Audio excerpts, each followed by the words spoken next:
Hey guys, are you ready to transform your mind so you can transform your life? Coach Myrna brings you one-on-one coaching and expert guests weekly to help you to grow. Because happiness is the progressive realization of a worthy goal. Looking for personal growth? Let's do it.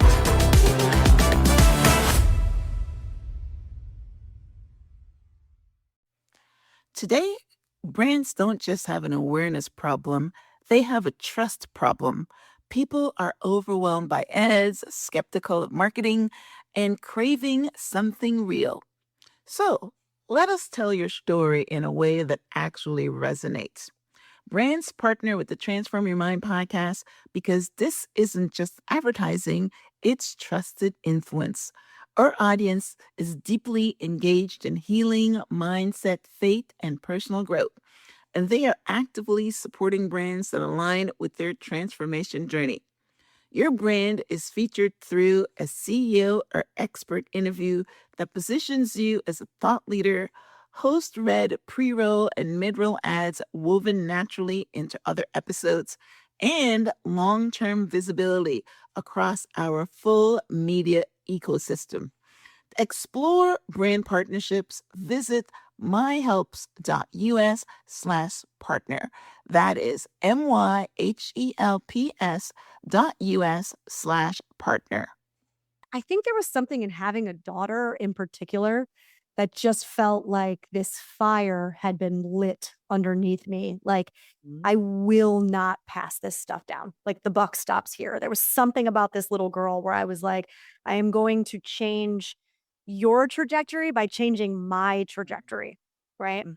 Mhm. And when I say the motherhood myth, I mean, I go into many myths in the book, but the overarching one is really this idea that motherhood, parenthood, relationships, sex, these should all be inherently easy and fulfilling. And if they're not, there's something wrong with us. Welcome back to the Transform Your Mind, Transform Your Life radio, podcast, and television show.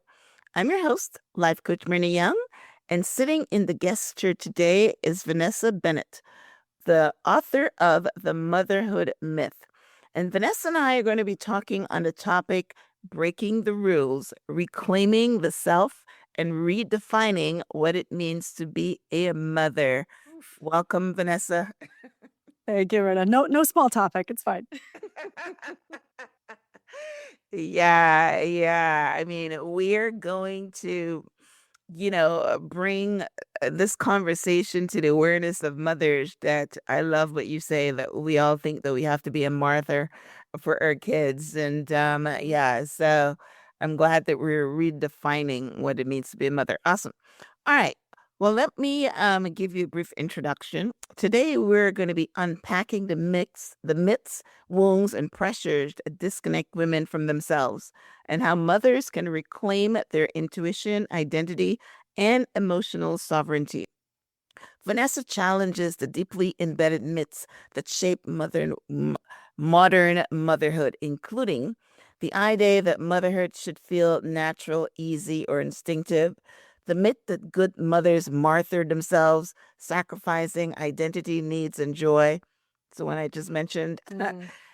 The loss of the village and how that leaves women isolated, burnt out, and blaming themselves.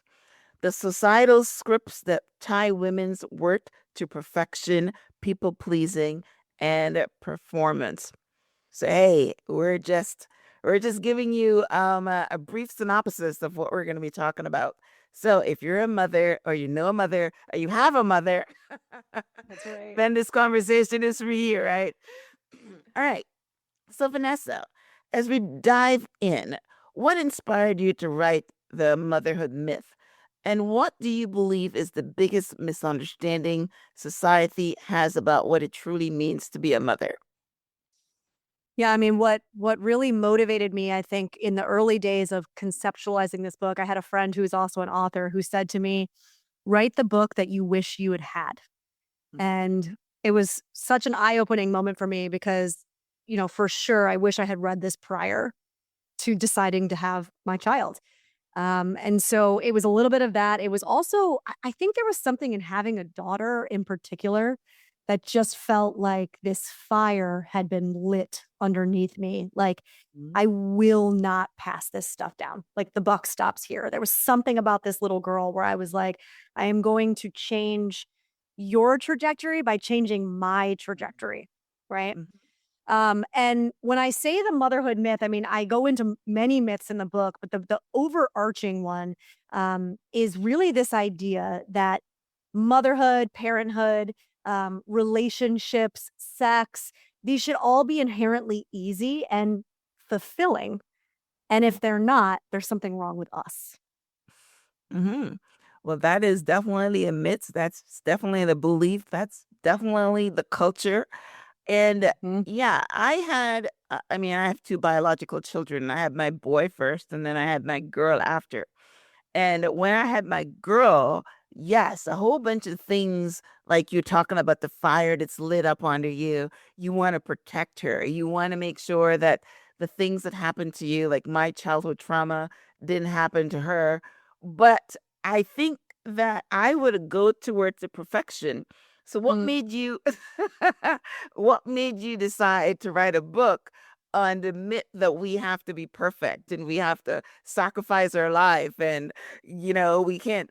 Where was I? Oh, right. I was just watching a Christmas movie last night where this woman, she had a 15-year-old daughter. The man ran out on her when this child was a baby, and she's there not dating, not want to do anything, and focusing her whole attention and being a mother.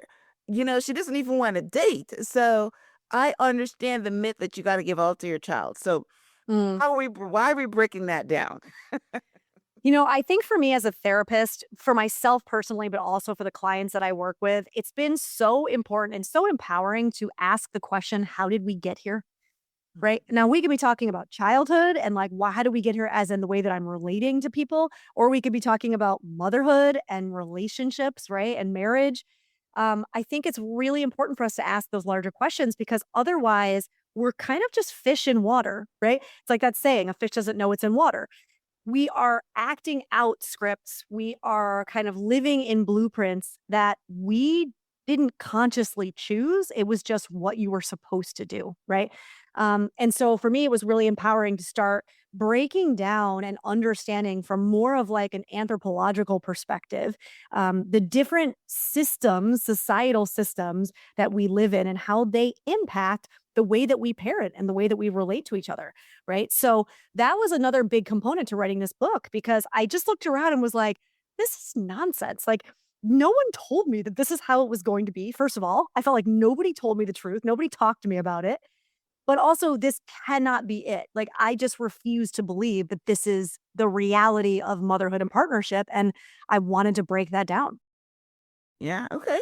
That's pretty good. Yeah, so, we all come from our own personal experience, and that's how we help others and relate to others. Um, but you also talk about a generation of mothers who feel trapped, ashamed, or like they're not doing enough. Why is this happening at such a massive scale, and why is it not their fault? Mm. Yeah, I mean, I talk in the book a lot about I go through the different generations and I kind of go back to the great generation. So I said in the book, I'm not going to belabor you by going back too far, but we'll go back 3 or 4, right? And I talk about how the pendulum tends to swing in parenting styles, right? So what was that generation going through? What was kind of their, and when we're talking specifically about the West, but what was like the wounding culturally, right? And how did that impact the way they showed up as parents? And then what you inevitably see, and this is very common in psychology, we talk a lot about this, the pendulum swings to the other side, right? And so you have now, I'm considered an elder millennial. I love that they call me that. I'm an elder. I'm an elder millennial. And so those of us who are the elder millennials, the Gen Xers as parents right now, right, with younger children, we were raised by mostly by the boomer generation.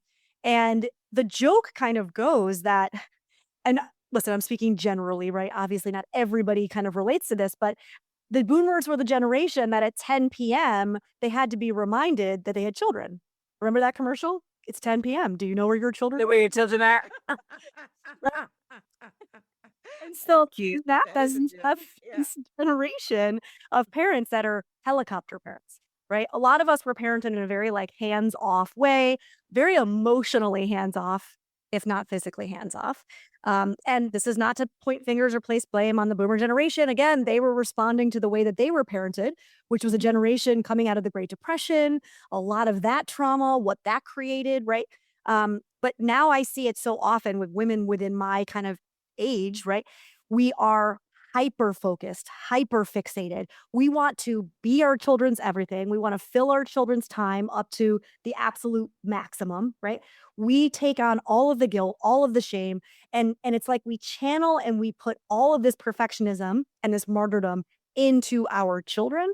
And I was just so fascinated by how this generation is doing just that.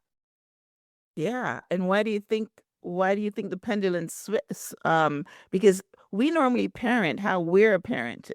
So, I mean, if I have a mom, my mom, for instance, would be, you're right. Do you know where your children are? She allowed me to do anything and do whatever I wanted. And my father was like, trying to rein me in kind of thing.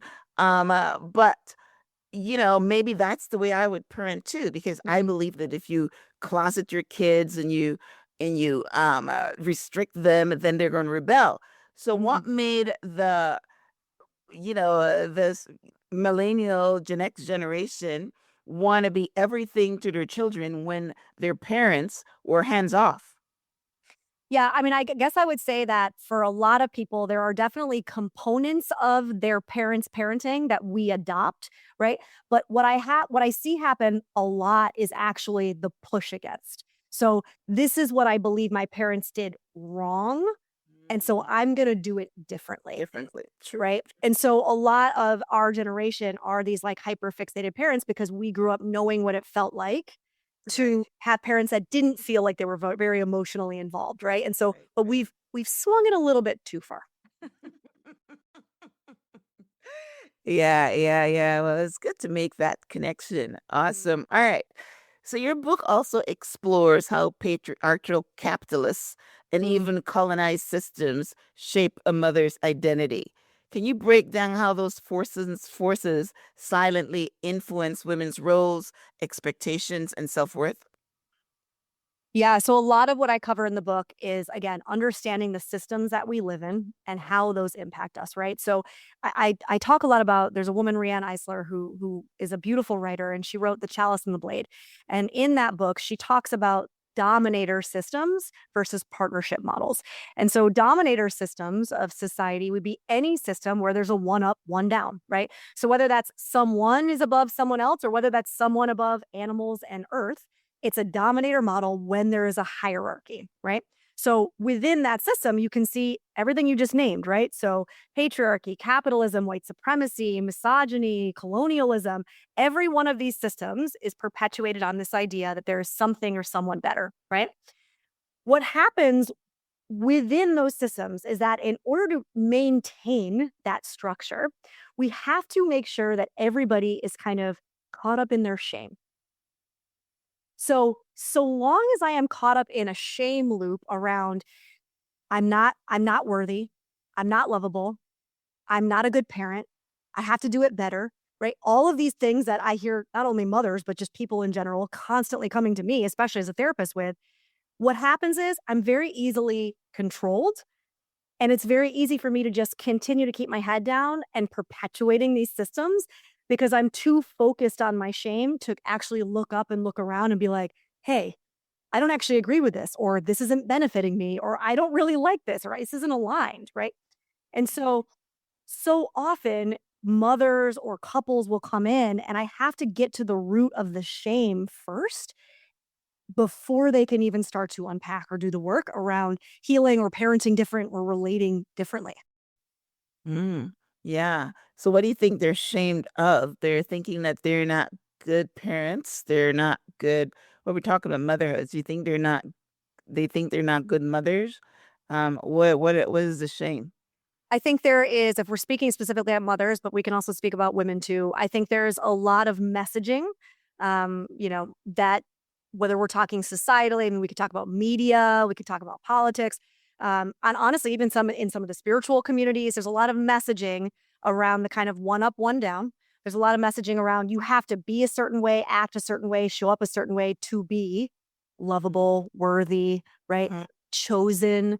That's a big one I talk about in the book is the choose me wound, which shows up with men and women, but more, I think, specifically around women, which we've been taught in this society that essentially we are nothing if not chosen. So we spend our lifetime trying to contort ourselves to make sure that we are choosable, right? And so what happens when you spend a lifetime trying to be chosen by something external? Well, you don't connect to yourself. You don't learn who you are, right? You disconnect. You don't spend time focusing inward. Who am I? What are my desires? What are my dreams? What are my passions? Well, I'm too focused on the external, right? Mhm. And I would say the same for mothers. We've got these narratives around motherhood, which include martyrdom, right? That tells you, if you're not this, you're not a good mother, you're not worthy. But the reality is, so few women, if any at all, are actually ever able to attain those standards. And so here we are looking around going, oh no, I'm doing it wrong. I must be messed up. I must be right. And again, no one's talking about this. This is what I was saying. I looked around and I was like, nobody told me that this is what was going on, right? Yeah, yeah, yeah. I have a 36-year-old daughter that has a 2-year-old child, and she's always, she would be a millennial. I don't know if she's elderly or not, but On the cusp. yeah. I mean, but she goes through those, wanting to be the perfect mother and wanting to be the best mother. And when someone comes in and says, "You're not doing this right," she is very offended by it. But yeah, and because we always say, "Hey, it doesn't come in a manual, right? Parenting doesn't come in a manual," and most of us get it wrong because we are we're doing the best that we know how to do. So yeah, it's good to have this conversation that perfection is not the goal. It is the relationship that you build with your children. Mm. And for them to be able to talk to you. Her 2-year-old daughter's not talking yet. But I mean, me and her, we have a fantastic relationship because we're almost like best friends. And I've done what I can as a mother to form those bonds and those relationships. But I know that I, did it wrong, at least with my son. I didn't get it right until the second time around. Right, right. Yeah. So, yeah, motherhood and parenting is one of those things that a lot of time we mess up when we get it wrong. Well, So can I speak a little bit to that perfection? Because what you just said is so beautiful, which is that perfection is not the point. And I would actually argue that not only is it not the point, but it actually is the thing that gets in the way of you having that deep relationship, that deep, true, vulnerable, intimate relationship. Because perfectionism at the end of the day is actually about you. It's not about your children. yeah. And so what's happening is you are parenting through a lens of, I need to be accepted. I need to have that validation. I need to look good. I need to be chosen, right? And that child knows that. On some level, they know that that's not actually about them. That's about you. That's about you. And Right. so just like any And other a lot of times codependent they say that. tendency, yeah, that's right. Just like any other When they get to teenagers, they tell you that They know perfectly. it. Yeah. Once they can articulate it, they will. Yeah. All right. So that's amazing. All right. Now you're saying something here that I've never heard of, and you describe it as a Trinity wound, the witch, the sister, and the mother wound. Can you explain what these are and why healing them is essential for rebuilding connection or community among women?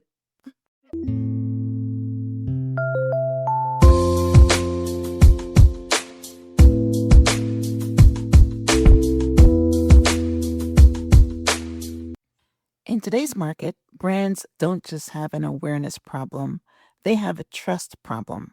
People are overwhelmed by ads, skeptical of marketing, and craving something real. That's why CEOs and purpose driven brands partner with the Transform Your Mind podcast.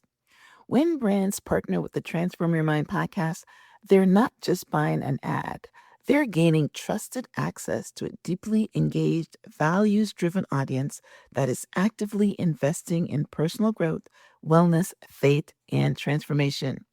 So, let us tell your story in a way that actually resonates. Your brand is featured through a CEO or expert interview that positions you as a thought leader. Hosts read pre-roll and mid-roll ads woven naturally into other episodes, and long-term visibility across our full media ecosystem.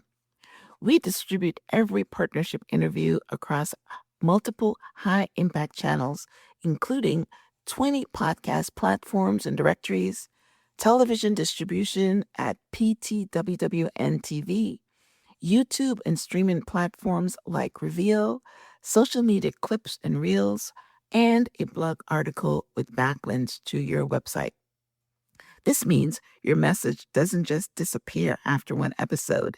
It's repurposed, replayed, and rediscovered across multiple platforms.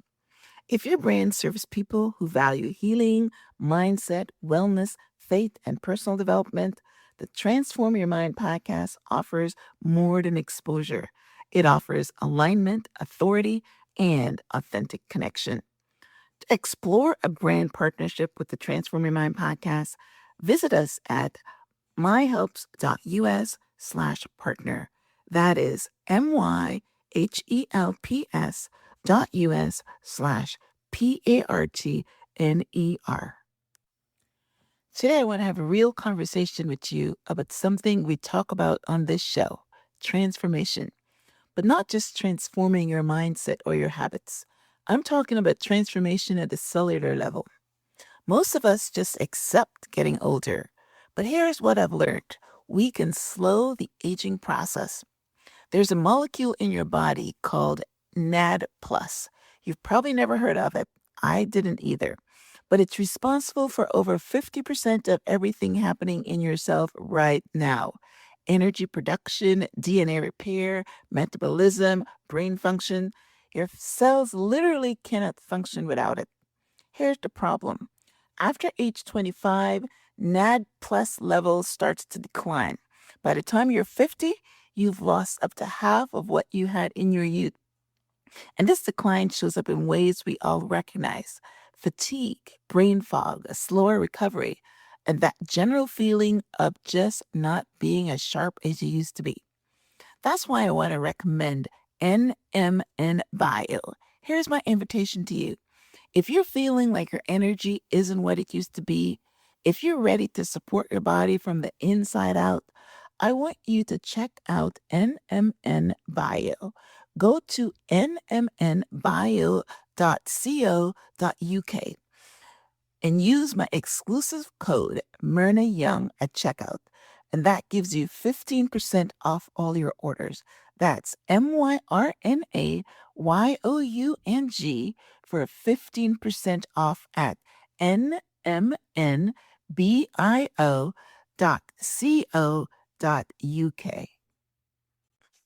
Yeah. So when I kind of went into my deep dive, my historical deep dive around like, how did we get here?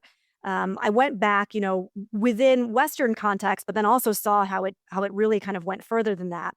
And so we know a lot now about epigenetic trauma, right? We have evidence that trauma is encoded in our DNA. We can see it in people who are ancestors of those that went through the Holocaust, ancestors of slaves, right? Yes. So that same idea, it would stand to reason then that those of us that are descendants of the women who were persecuted for being witches have trauma encoded in our DNA. And by the way, that wasn't just through Europe.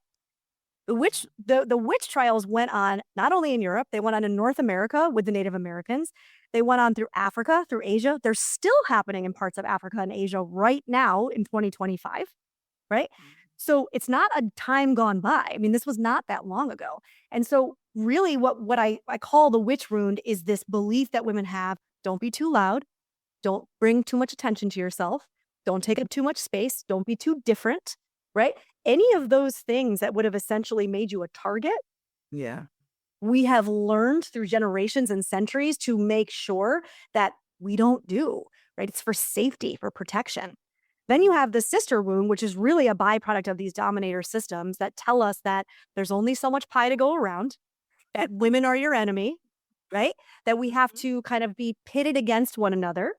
Yeah. We have to climb on top of them to get somewhere. And really what that stems from is when we start to see more of the kind of Western patriarchal approach to relationships start to kind of take hold, you start to see the dismantling of the community of women. And why is that? Well, when women come together, there's a lot of power in that, right? So they start to disband women relationships and they start to say, no, no, no, she's actually the enemy. She's the one that will turn you in. And oftentimes she was. She's the one that might say that you're a witch, right? Women started to turn against women.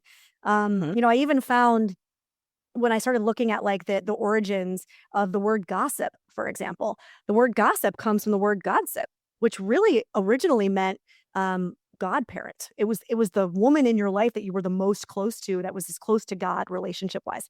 And even that word got kind of manipulated into being something negative, right? When women get together and they talk, it's bad. Yeah. Yeah. And so now you have the sister wound, right?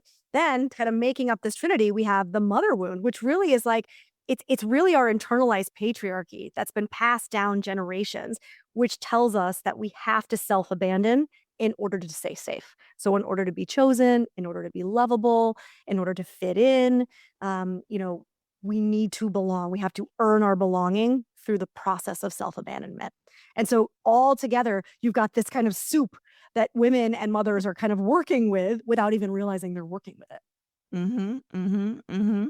Yeah, the only one, I wasn't, aware of is the witch womb, but I do know about the mother womb and then the sister womb. But my mother womb would be a little different though. My mother womb would be a mother hurt, like you are abandoned and you were loved. But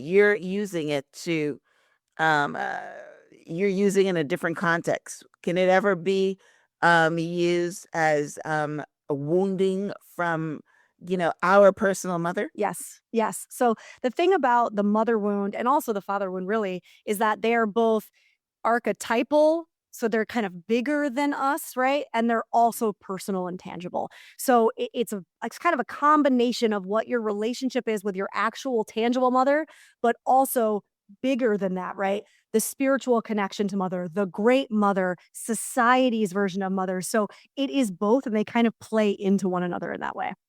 Okay. All right. Yes. So that's good. All right. Mm. Okay. All right. So that's a good explanation. A good year. Um, you say that motherhood also can be a portal for soul growth rather than as a sentence of self-sacrifice. Mm. How can mothers shift from survival mode to seeing this journey as a path to transformation? Yeah, I think that what I found personally, and then in the work I was doing with clients, was once I started to depersonalize, once I started to realize, oh, this is bigger than me, there are systems at play, once I started doing that work to depersonalize, I started realizing, oh, it almost felt like a bit of activism to kind of go against the system and say, no, I'm not going to participate in this way. I'm not going to love my partner in this way. I'm not going to raise my daughter in this way. It became a bit of a challenge against the norm. Right. And so through that process, it's become also an act of spiritual growth because what I got to say is, I'm not going to accept this nonsense as my truth. I'm going to go inward and actually do the work of figuring out what my truth is. I'm going to go inward and connect to source, right? I'm not going to take what somebody says as truth without actually going inward and asking, is that true for me? And so I think so often this kind of deconstruction work that I talk a lot about in this book is also like a reconstruction of a sense of self, but that sense of self that can tap into more of that spiritual connection with what's larger than us. Yeah, yeah, yes. Mothering is all about relationships and all about Mhm. what turns on when your child is born. Just a couple of days I was talking to my sister who's a nurse, and we were just talking about mothers in general. And she was saying that um when a child is born, there's a switch that Mhm. happens which connects the mother to her child. And if it doesn't happen, Mhm. right, then you are in this postpartum depression, right? Mhm. Mhm. So, yeah, we are all, and that's happening more and more now. that was a word that, I didn't hear when I was growing up. Now, I think there's a big number of women that have this postpartum depression. In fact, one of the newest ones I've heard of, which is almost one of the worst ones that I've heard story wise, was Mel Robbins talking about after her child was born, she was in such a deep postpartum depression that she couldn't be left alone with her kid for 6 months Mm, because yeah. I don't know if she said that she was going to harm the kid or what was the reason, but she couldn't be left alone. So, so Mm, what I'm circling back to is the fact that, yeah, we're talking about the myths of motherhood in the sense that, we feel that we've got to give all of ourselves to our children, or we find that some mothers don't. What do you want to call them? The helicopter is the one that hovers, mhm, but the mhm, one that just says, okay, you can take care of yourself and only come to me if you need something, like mhm, mostly the wealthy parent like that yeah. because they've got like a Outsourcing their parenting. Mhm. right or whatever, and they're not really involved. So we've got some time. So can we address that issue about you know whether how are you speaking to women that think that they have to give all of themselves to their children, and they only have to be a little person, because their life is not their own. Yeah. I mean, again, understanding that you're living in a system that was constructed to keep that going, keep that belief going is important. And once you know that and you start to examine the ways in which you disappear within parenting and start to ask the questions around why, right? Then we can start to kind of follow the thread back.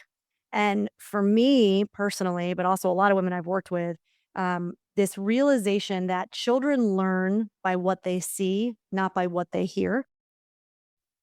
So if I want my daughter to grow up being feeling full and feeling expansive and being in love with her life and having amazing friends and connections and laughing and just enjoying herself, then I have to live that way. Yeah, true, true, true.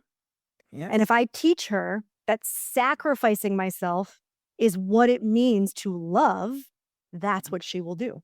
yeah, yeah, yeah. Right? And not only my daughter, but let's say we have a son and, let's say what we're talking heteronormatively here, that son is then going to look to find a woman that acts that Who way. sacrifices herself and give all of herself to him. That's right. To him, to the children, to everything, and not have a solid connection to who she actually is. Right? Yeah. I like that. I like that. That is very true. It's very true. So for the women who are thinking that, then I have to give everything to my child and I need to disappear and my life is theirs, because there's like 90% of mothers that I know are like in this Mhm. category, right? There's Mhm. only maybe the 10% that are like, okay, I don't know where you are, who your friends are, what you're doing. Yeah. you know, the other ones are sacrificing and doing all these different things.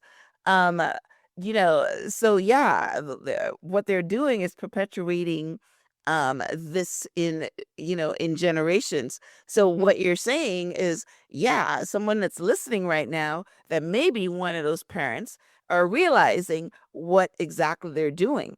What they're Because you're very teaching. right. Mhm. When a man is in a home and he doesn't hug his wife or he doesn't tell her he loves her, they always go back to, hey, where the home that he was in, they're saying, oh, he was never around Mhm. affection and he was never around whatever. But we see those in our men. But what Mhm. are the messages that we're sending to our daughters? Mhm.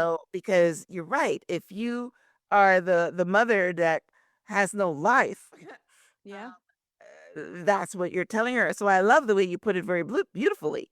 that your daughter, you're showing her that you have a life and you're happy and you're fulfilled and you're also a mother. I'm giving her permission, right? Like, I'm giving her permission to love her life because I'm giving myself permission. I don't feel guilty for loving my life. I don't feel guilty for having a social life and taking care of my body, for example. Like, I won't lie to her, Mom, no, please stay with me. And I'll say, honey, I have this workout class that I go to, you know? I like taking care of myself. It feels good to take care of my body. And I tell her that. And it's okay. She can be upset. She can be disappointed. The longer term, right? The long game here is me teaching her that I prioritize myself sometimes and that's okay. I don't have to feel ashamed of that. That's beautiful. That's beautiful.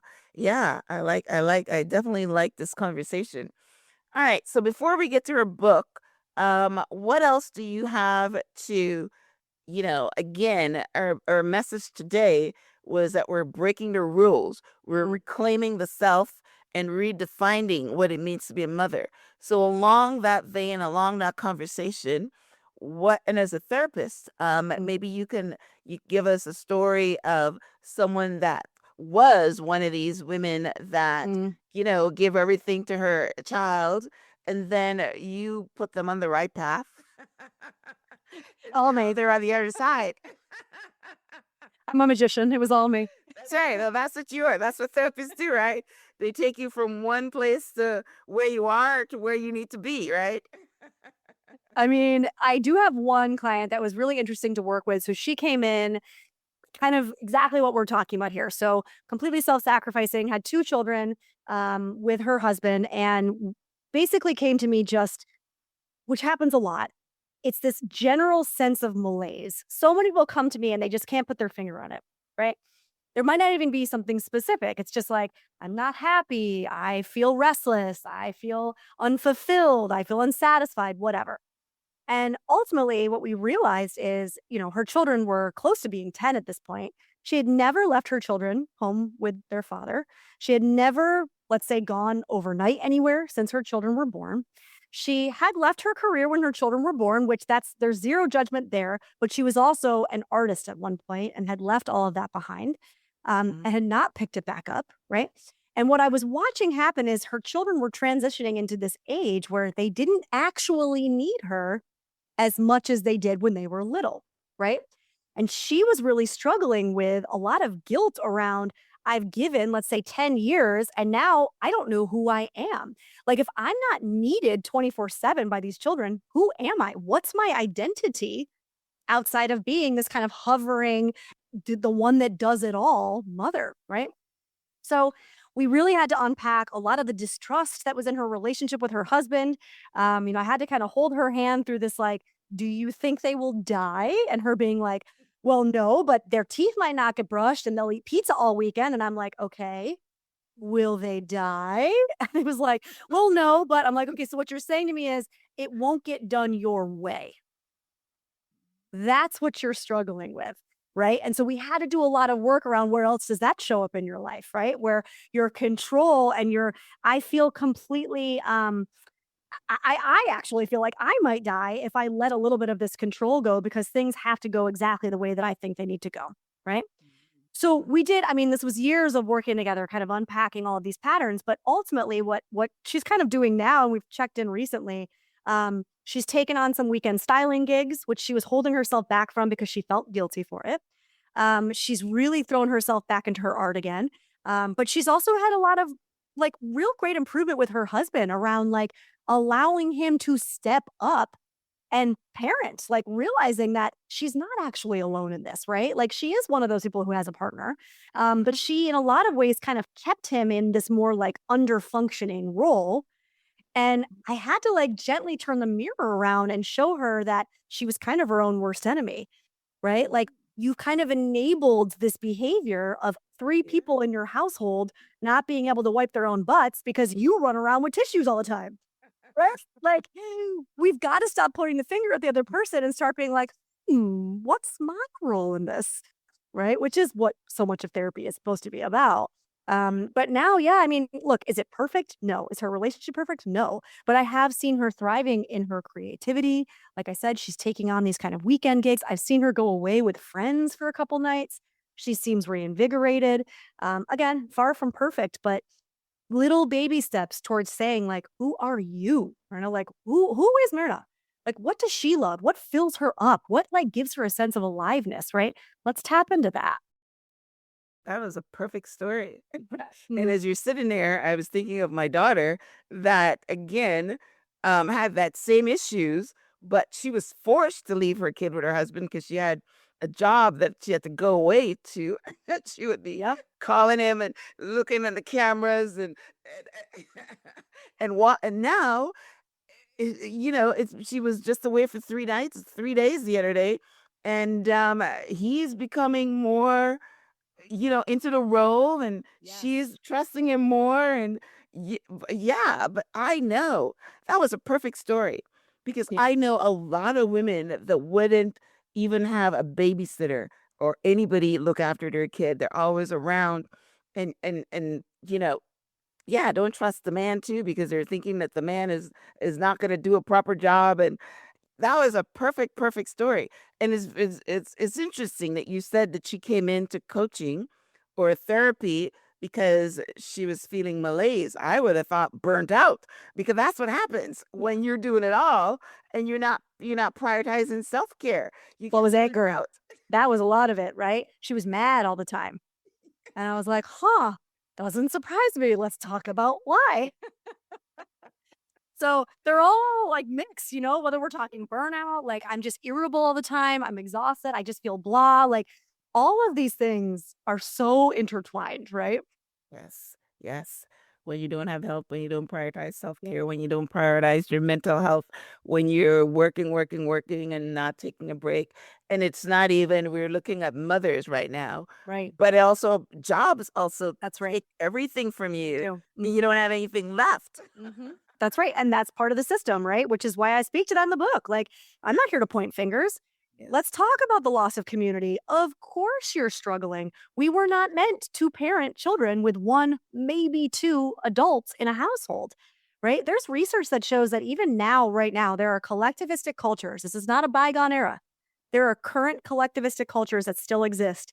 And on average, in collectivistic cultures, do you know the biological mother does 30% of the parenting?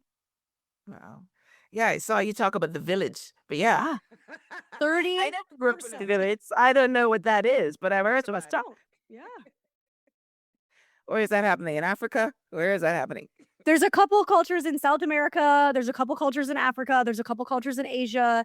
And again, I tell people this because I'm like, this is not a bygone. This is happening still. Happening right now. But when I Yes. say 30%, most women like their eyes bulge out. Like they can't even fathom only That- parenting 30% of the time. And I'm like, but right, they have aunties and cousins and uncles and dads and grandparents and everybody's chipping in. Mhm. Right. Mhm. And what a beautiful way for a child to connect to so many different people and be raised by different people with different ideas and, personalities and not have it rely so heavily on one or maybe two people. As you were talking there, that's a beautiful vision to encompass because again, you're a therapist, I'm a coach. I'm on this show talking to a lot of therapists and coaches and all these things and one of the predominant themes is that we're all coming into this adulthood with childhood trauma. Yes. Almost 95% of us. There's very few that doesn't have childhood trauma. And why do we have childhood trauma? Because you're right. We're dealing with one or two people, maybe only a mother, or there's a lot of single parent households, or a father, or whatever. But you're right. If we were in this village kind of culture, then childhood trauma would be very much reduced. I agree. I mean, look, one could argue there would be other kinds of trauma, I'm sure. It's not that there's like some utopia out there, but for sure, all of the women who are burnt out and exhausted and working two jobs and, don't have time to connect with their kids because they can barely I mean, all of that is what you're speaking to. I mean, that part would be drastically reduced. Yes, right. But also, personalities. Yes. I didn't have a village, but I grew up with aunts and uncles and stuff like that. And and a grandmother and all those Mhm. people helped raise me. And yeah, I mean, so even if I didn't have a bond with my mom, which I do, but let's say I didn't, Yep. I would still have That's right. frog in my throat. I will still have that community, That's right. which would kind of prevent me from having trauma. That's where I was Well, going with that. that's right. And there's research actually that talks about it really only takes one safe adult relationship to be like the make or break on if somebody's childhood impacts them negatively or positively. So that Really, person can be anybody. that's It can be a perfect. teacher, it can be a coach, it can be a grandparent, it can be an aunt, whoever. But it just takes one. And so if they're not able to source that at home, so long as they have access, and it needs to be a close, intimate relationship, right? Like there has to be a depth to the connection, but that can be the buffer. Yes. Yeah. So as you were talking about the village, that just popped into my head that would, yeah. So maybe we can get back to that culture in the Mm, future. here's hoping. Yeah, it's amazing. All right. So let's talk about your book, The Motherhood Myth, the Adept Therapist's Guide to Redefine Parenting, Reimagine Intimacy, and Reclaim the Self. So we didn't talk about intimacy, but I'm pretty sure, I don't know if you want to touch on that now. What is the main message that you want readers to walk away with? Yeah, I mean, again, I think we've kind of circled around this idea that like you're not broken if it's not feeling like this should be easier or I should be more fulfilled by this, right? That's not you. It's perfectly designed to make you feel that way. And so I think that is one of the biggest ones. And I also the way that I work, I think, as a therapist is so much through the lens of radical responsibility that I think that there's two things happening in this book. One is, okay, great, it's not me, it's the system in which I live. But then that moves you into a state of empowerment, which then allows you to say, okay, what can I take responsibility for? What can I own? How can I address this? And to really move into this place of radical responsibility around what is yours and the kind of power that that has to actually radically transform your life. Yeah, so that's great. So you show them in the book how to take the responsibility of the things that they can control, right? That's right. That's right. All right. Okay. All right. So that's good. Yeah, because we're what we're doing is building awareness, right? Mm, But after you've built awareness, you've got to have an outcome. You have to have a result, right? mhm. What is the perfect way for you to be, right? So we move through the fact that, yeah, I mean, I have this child and I think that I should be fulfilled and I should be happy, but I'm burnt out. And Mhm. I was just talking about, my daughter has a friend that went through a lot of trouble to have a child, with IVF treatments and all these different things. And then when the child is born, she's saying, it's a lot of work. Yeah, because we fetishize the version of pregnancy that this culture kind of gives us, and again, we're not realistic about what it actually looks like or means to transition from Right. kind of maiden to mother. And so in our fantasies, it kind of stops at pregnancy or it stops at this beautiful baby in your arms. You don't really ever get the full picture. Yes, yes. A lot of people, when they get that baby, they're thinking something is wrong with them because, maybe they're not liking getting up every 2 hours That's right. and all that and the crying and all that stuff. So yeah, so what I'm saying though is your book allows them Mhm. to be okay with that, Yes, because it's the culture that they've been fed, that's right. and it's okay that they are not, this person that loves getting up every 2 Mhm. hours for screaming baby, or, your husband is sleeping and you're the one that's doing all the work because that's his Mhm. culture. It's woman's work and that's what you're supposed to do. Those type of things. So, but then I'm sure that the result is that you're telling them how to address that and how to work on themselves. And Mhm. just like how the story that you told us about this woman that, there's, you're taking them to the other side. I love the way you said how the pendulum swings. So, all right. So tell our listeners, how they can connect with you, or your website, where they can pick up a copy of your book, your social media handles, and things like that. Because you're this is a good message that you have. Mm. Yeah, everything's on my website, so vanessabennett.com. I spin a lot of plates, as most of us do. So you can find everything there. I have a private community. I actually have a coaching academy where I train coaches in depth psychology. My Instagram is mostly where I am these days, so that's Vanessa S. Bennett. And yeah, the book is The Motherhood Myth. And I'm excited for everybody to read it, not just mothers. I've actually had quite a few men reach out to me and say how incredible and like kind of mind blown they were by picking it up. So that makes me happy too. Well, yeah, because the men need to learn. I had an interview with some teenage girls that was talking about menstruation. Mm, And they were saying that the men need to know what goes on with 100%. menstruation. So here, this is another topic. The men needs to know what their wives are going through or girlfriends are going through, as far as mothering, and what they could do to That's help, right. right? Right. What they can do to help. So yeah, all right. So this was an amazing conversation, Vanessa. Great work that you're doing.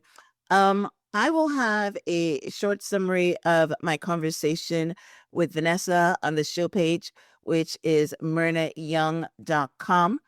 And I will link out to her book. I will link out to her website, and I'll link out to her social media so you can go ahead and follow her on Instagram. And Vanessa, when the episode is live, I will also tag you Thank you so much, on Myrna. Instagram so that we can do a collaboration post on there. But so Vanessa, thank you for being on the show.